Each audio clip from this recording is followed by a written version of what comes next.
മുറിച്ചിട്ടാൽ മുറി കൂടുന്ന ഇനം. നെഞ്ചുറപ്പിന്റെ പേരായിരുന്നു VS അച്യുതാനന്ദൻ. ഇനി താണ്ടാൻ ഒരു കനൽ വഴിയും ബാക്കിയില്ലാത്ത സഖാവ്. ജന്മിത്വത്തോട് പടപൊരുതിയും തൊഴിലാളികളെ സംഘടിപ്പിച്ചും വീറോടെ ജീവിച്ചുയർന്ന കൗമാര യൗവനം. കൊടും യാതനകളുടെ അനുഭവങ്ങളാണ് VSലെ കമ്മ്യൂണിസ്റ്റിനെ ഊതിക്കാച്ചി വിളക്കിയെടുത്തത്. ഇതുപോലൊരു സഖാവിനെ ഇനി കാണാനാവില്ല എന്നതിന് ആ ജീവിതത്തോളം വലിയ ചരിത്ര സാക്ഷ്യം മറ്റൊന്നില്ല.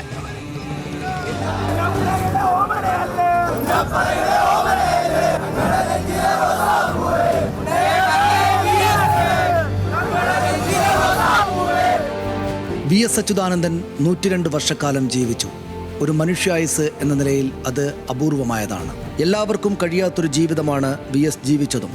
അസാമാന്യ സ്ഥൈര്യവും വിശ്വാസവും വേണ്ടത് അപൂർവമായി സംഭവിക്കുന്നത്. ഭൂരിപക്ഷം എപ്പോഴും ശരിയാവില്ലെന്ന് ബോധ്യപ്പെടുത്തിയ ജീവിതരേഖ. എന്തൊരു സംഭവബഹുലമായ ജീവിതം! VS മുറിച്ചു കടന്ന കനൽ പാതകൾ, താണ്ടിയ നാഴികക്കുറ്റികൾ, വിറപ്പിച്ച കോട്ടമതിലുകൾ, മറിച്ചിട്ട മാമൂലുകൾ.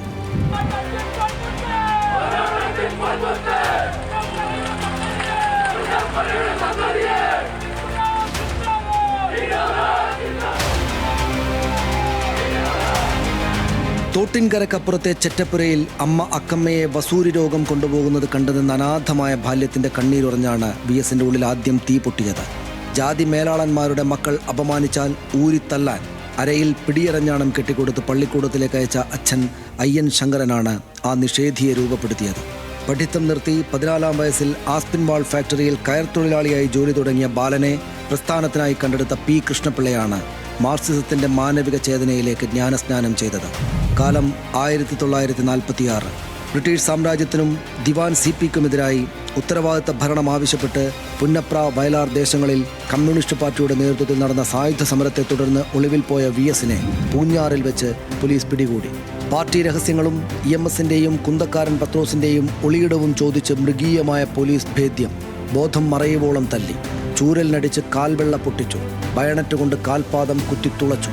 ഇടിമുറിയിൽ ചോര ചാലിട്ടൊഴുകി. മരിച്ചെന്ന് കരുതി കാട്ടിൽ തള്ളാൻ കൊണ്ടുപോകുമ്പോൾ ജീപ്പിലുണ്ടായിരുന്ന മോഷണക്കേസ് പ്രതി കോലപ്പനാണ് ചോരയിൽ നനഞ്ഞുകിടന്ന ശരീരത്തിന് ജീവനുണ്ട് എന്ന് തിരിച്ചറിഞ്ഞത്. മൃതപ്രായനായ VSനെ പാലാ ആശുപത്രിയിൽ കൊണ്ടിട്ട് പോലീസ് പോയി. മുറിച്ചിട്ടാൽ മുറി കൂടുന്ന VS എന്ന പ്രതിഭാസം അവിടെ തുടങ്ങുന്നു.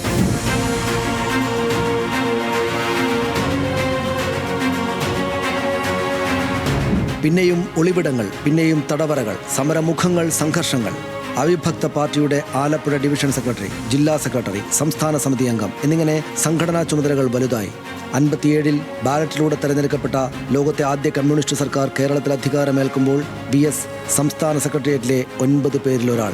64-ൽ CPI ദേശീയ കൗൺസിലിൽ നിന്ന് ഇറങ്ങിപ്പോന്ന് CPM രൂപീകരിച്ച 32 പേരിൽ ഒരാൾ. പാർട്ടി ജയിക്കുമ്പോൾ VS തോൽക്കുന്നതും VS ജയിക്കുമ്പോൾ പാർട്ടി തോൽക്കുന്നതും പലകുറി കണ്ടു.